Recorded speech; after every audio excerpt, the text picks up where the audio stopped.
remember a conversation that I had with a pastor a while back. It's probably been, I don't know, 2 or 3 years now, maybe more than that. But he had seen some promotion for stuff that I had online. And someone who had attended as a client, as a customer, a student at one of the workshops that I did, had made a comment, and we had used it in some marketing material on the back of a business card and some postcards and on the website and stuff like that. And when the pastor saw the comment on Facebook, he stopped me and he just said, that's got to be probably one of the most arrogant statements I've ever heard anybody make, because it's just not possible. And I was a little taken aback by it. Obviously I don't want to be the kind of person that everyone looks at and says, oh, he's just arrogant. He's really not able to do what he says he's able to do. He's just arrogant. And that honestly has always been an issue in my life, being an insecure person and being too prideful. So I try to keep a close watch on it. Not that I'm always good at it, but it is an issue that I keep a close eye on and I pay close attention to. So to have someone that have never been in a great relationship with, and by that I mean we just have never spent any major time together, just cross paths, to have them say that was pretty scathing. And so I really started to think about it. And I thought back to what the statement was and how it was positioned and whether or not I really could stand behind what this client had said about me. Now, this particular client had experienced this skill or this talent, this gift, whatever you want to call it, in 5 or 6 different environments with entirely different types of people, different levels of education, different levels of influence, different types of jobs, different types of vocation. And as we had interacted in different ways with different people, he had consistently seen me do this particular thing. And they were his words, this is what I see. And so when this vice president said, this is what Loren's capable of, I thought, that's a great endorsement of what I do. I should utilize that. As the conviction came over me, what if he's right? What if I'm just arrogant? What if I'm promoting something that I'm not capable of? I really started to go introspective about that.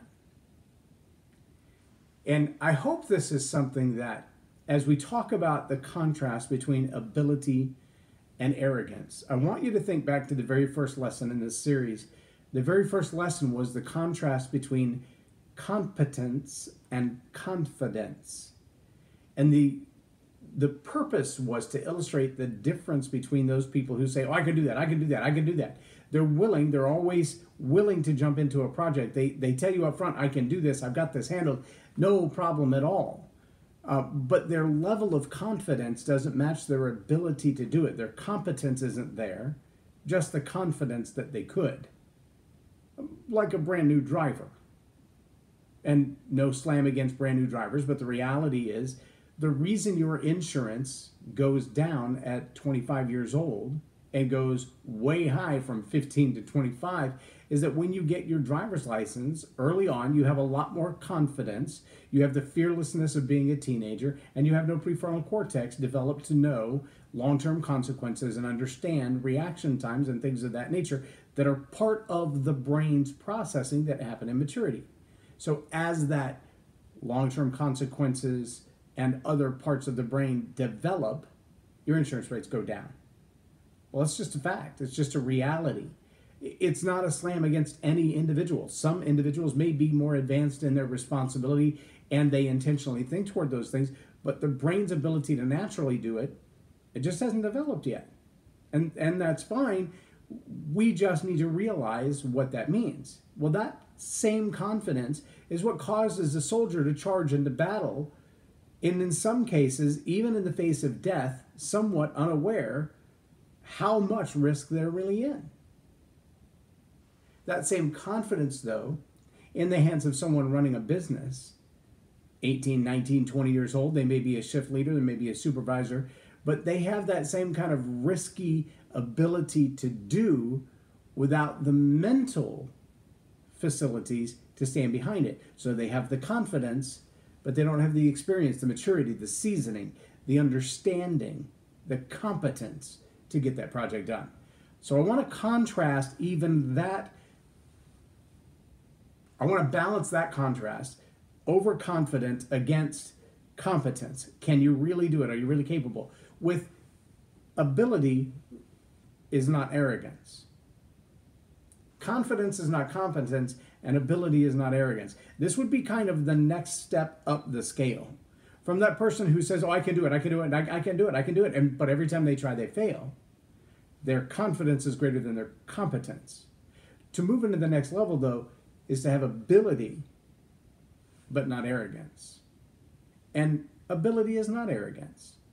As I went really introspective about this man's words, that my declaration that I could do this thing was very arrogant, as I really thought about it, I thought, if I took a basketball out onto the court and dribbled it around and shot some free throws and hit every one of them and thought I was really, really good, and then Michael Jordan came along and said, I'm going to take your ball from you, I'm going to steal it, I'm going to dribble it to the other end, and I'm going to dunk it, and there's nothing you can do about it. That wouldn't be arrogance. That would be legitimate confidence, because his ability can back up every claim. He really does have the ability to steal the ball from me, because I'm not that great a ball handler anyway. But look at his record, or LeBron James. Look at the record of what they've been able to accomplish. It's all been recorded. It's all in the media. It's all over the world. Everybody knows what they're capable of. So their ability is not in question. Is declaring what their ability is that arrogance? I don't think so. Now, if they were to be over assertive of what their ability is, or maybe even inflate what their ability is, that might be arrogance. If Michael Jordan said to me, or the average Joe of any sort, I'm going to steal the ball from you, and then I'm going to dunk it, most of us would go, okay, I see that happening. And that would be the end of that discussion. And his declaration that he was going to do it wouldn't seem arrogant. It would seem like a simple explanation. Here's what's coming. I'm going to steal the ball, and I'm going to dunk it. The ability is what keeps it from being arrogance. Arrogance would be the person who says, I'm going to steal the ball from Michael Jordan, I'm going to dunk it 10 times out of 10. Well, if you have the ability to do that, you probably should be playing in the NBA. If you don't have the ability to do that, it would be arrogance to say it. I remember there was a music video that was put out. I'm really dating myself now, which is a cheap date, by the way. I guess it would have been in the middle 80s. And it was Fresh Prince of Bel-Air, Will Smith, who put out a music video. At the time, Mike Tyson was in his heyday. And the average Mike Tyson fight at that time was about around 30 seconds. I think there were some that they were trying to see what his record could be. How quick could he land that one punch that would just knock somebody out? And he held a record for a while and, was undefeated for a while because he had some unusual fighting techniques and he was in his prime and he was very strong and he was very fast. And to fight Mike Tyson was pretty much a guarantee you're going to get knocked out. Now, as he's gotten older and other people have learned some of those same techniques, he's been knocked out, he's been knocked down. And there are other people now. Floyd Mayweather, 40-0, I believe, or 39-0. He's never lost a fight.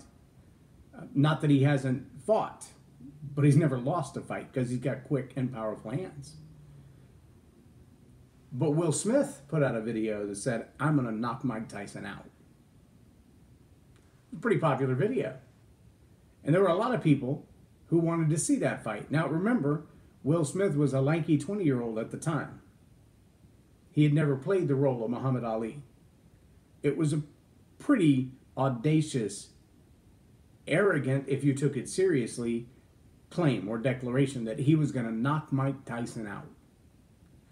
There are a lot of people today who talk about business, who talk about their leadership, who talk about their team in the same kind of over-the-top, arrogant kind of way. Man, we're just all that. We're gonna do this and we're gonna do that. And we're gonna do this. They don't have the money to do it. They don't have the team to do it. They don't have the training to do it. Some of them I see, they talk about all the stuff that they're going to accomplish, but there's not even a market for it. There is no audience that wants or needs what they intend to produce or sell. Well, that's not good leadership. That is arrogance. We're going to build this empire for the sake of building an empire, not for the sake of helping other people, not for the sake of changing lives, just so we can build an empire. And most of them don't last long. Why? Because they're built on arrogance and not on ability. But if you were to say, I'm going to go play a round of golf, or as Michael Jr. calls it, ball chasing, with Tiger Woods or Jordan Spieth, would you also say, well, I plan to win today. I'm going to take these guys out to the course. I'm going to show them how it's done. Well, that might be arrogance, considering the level of winning, the caliber of people that they have beaten handily. For an average Joe to come along and then take their label as the best might be a bit of a stretch. If, on the other hand, Tiger Woods walked up to that 25-yard putt and said, I think I can drop this, you might look at him and go, right. But history would be on his side. He has made more of those than he has missed. Well, probably not if you count practicing, but when it counts, he's made quite a few of them.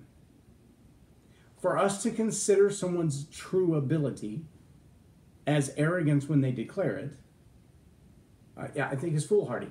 Now, in my own case, is it prideful or arrogant or necessary to tell people what you're capable of?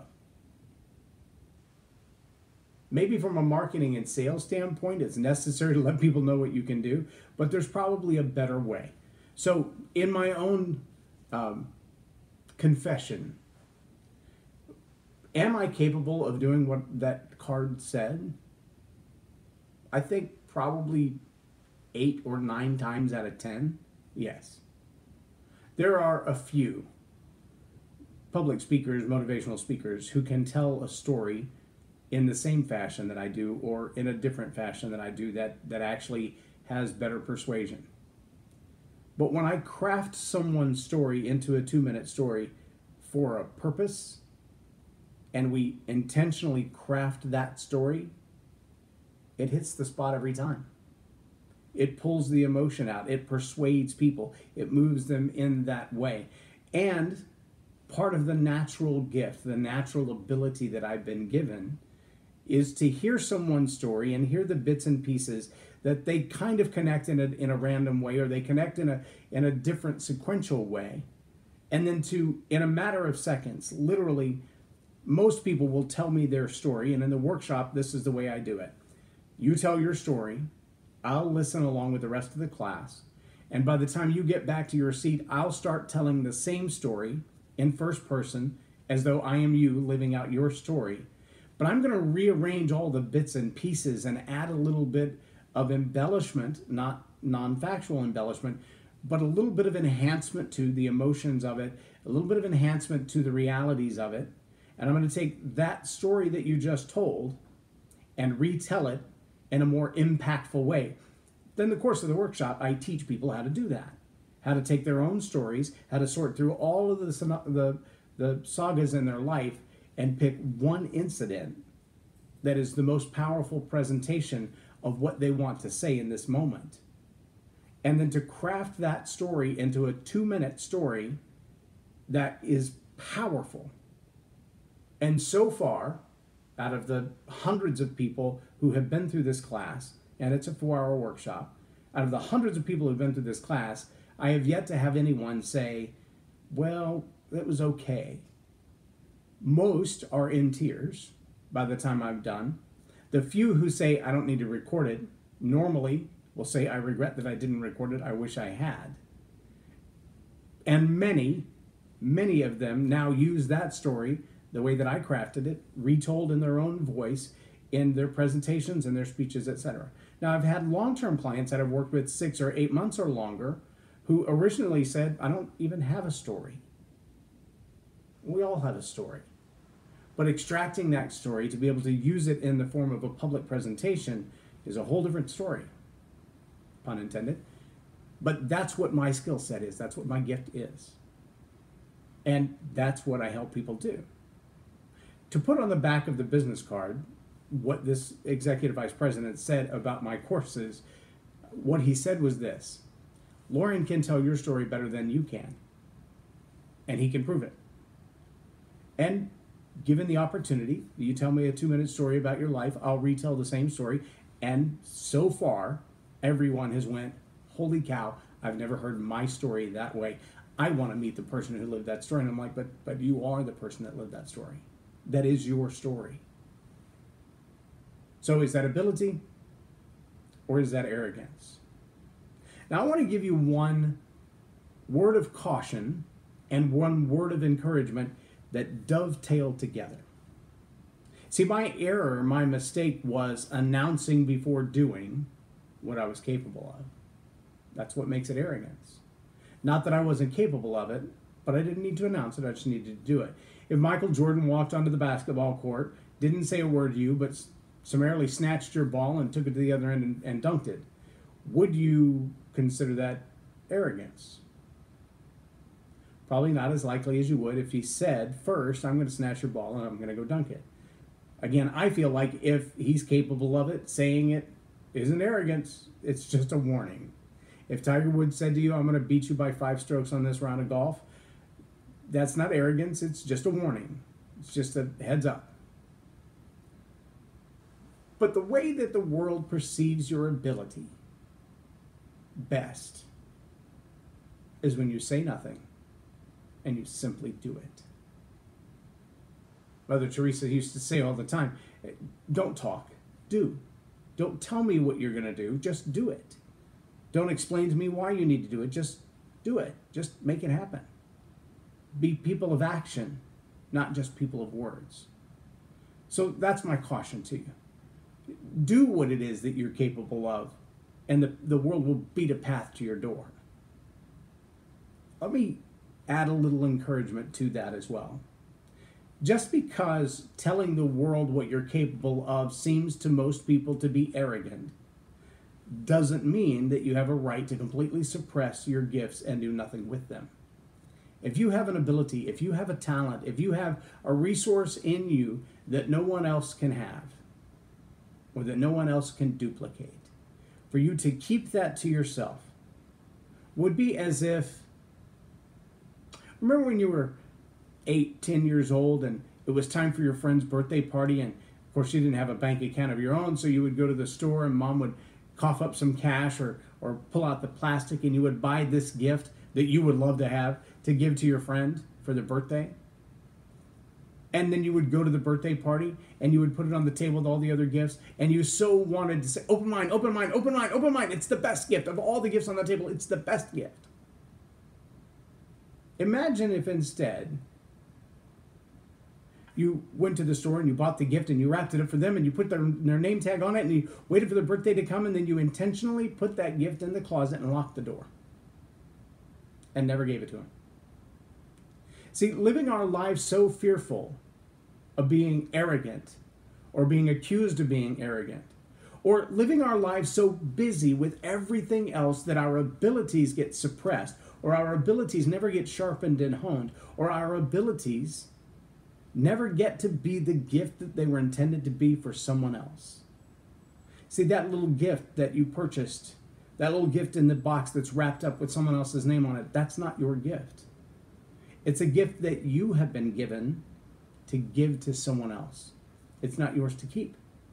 If you went to the birthday party and you placed the gift on the table and everybody had their cake and now it was time to open presents, and you ran over and grabbed the gift that you brought, that your parents paid for, to give to little Johnny or little Susie, and you ripped the package open yourself, and you went home with the gift, that would be stealing. And I feel, and I believe there's a lot of support for this, there are a lot of people living their lives with those gifts with someone else's name on them. They've been given to you, but your responsibility is to give them away. The nice thing about having gifts and talents and resources that are in you is that every time you give them away, they're immediately replenished. Another thing you'll find is that as you give away your abilities, as you give away your gifts, as you share those with the world, not only are they replenished, they grow. And sometimes they grow exponentially. You give away a little gift, you get to see it crafted and go, oh, I could have done that with it. And you add to it. And you polish it a little more, and you polish it a little more, and you polish it a little more. And then you see those people who are standing on stage like a Susan Boyles, who had suppressed her gift out of fear, out of frustration, out of denial and rejection so much of her life. I believe she was close to 40 years old by the time she got onto the stage to sing. And then the world realized